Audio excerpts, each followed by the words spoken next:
Part of me just felt a certain gratitude and a desire to pay it forward for people to get to experience the freedom of mind I was getting to experience because of what I'd learned. Let me tell you why I'm here. This is Gone with Gary. I'm in Chicago, the birthplace of the Twinkie, Al Capone, and Walt Disney, the place where spray paint was invented and the term jazz was coined. There are 2.7 million people who live and work in these high-rise buildings. They have this beam thing that people like to pose at, thick base pizza, and the only river that flows backwards. But I'm here to talk about the mind. This is me, this is my double chin, and this is Gleason. She co-founded a non-profit organization, wrote a book, and believes we can tackle the world's issues by heading straight to the source of the problem, our way of thinking. I hope you enjoyed this one.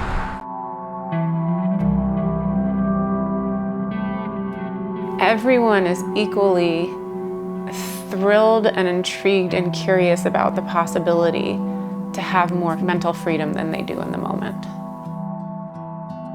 People are experiencing a version of reality according to what's running through their own mind.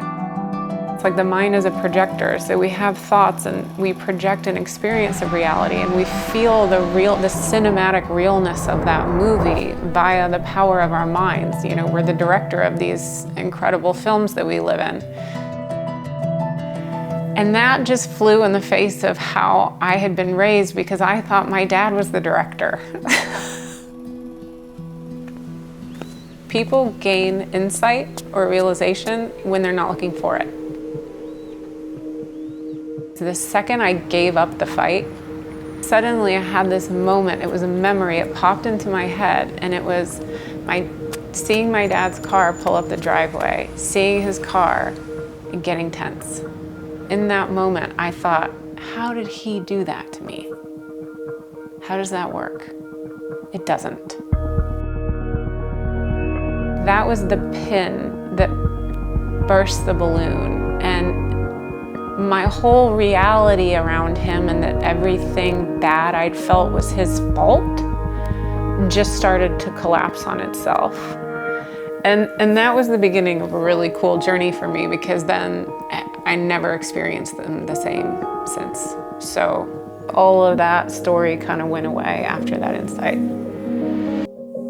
Everything that exists in the world comes down to the human mind that created it. The thoughts and the thought systems that are in place in the world that create and maintain social issues. Any problem can be solved more quickly and more sustainably if we go directly to the minds of people and try to affect change in the minds of people. So any sort of large-scale or persistent global challenge is often addressed a little bit downstream of the thought that's creating it.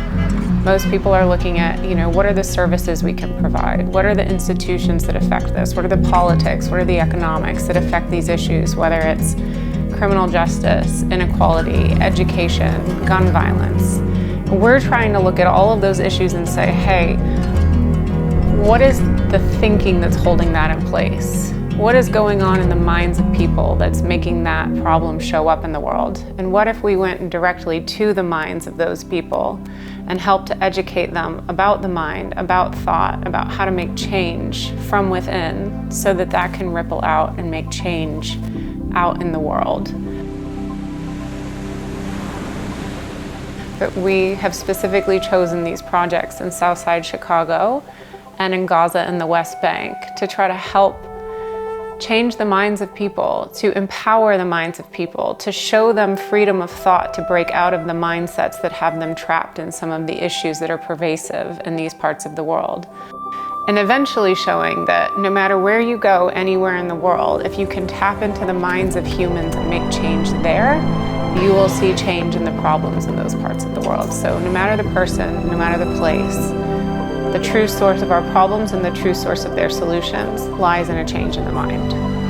If you go directly to people's minds and what they think is reality and what they think is possible for them and what drives their behavior, because it all comes down to the minds of people. It all comes down to thought, how we understand thought, how we relate to thought, and then what that creates in the world.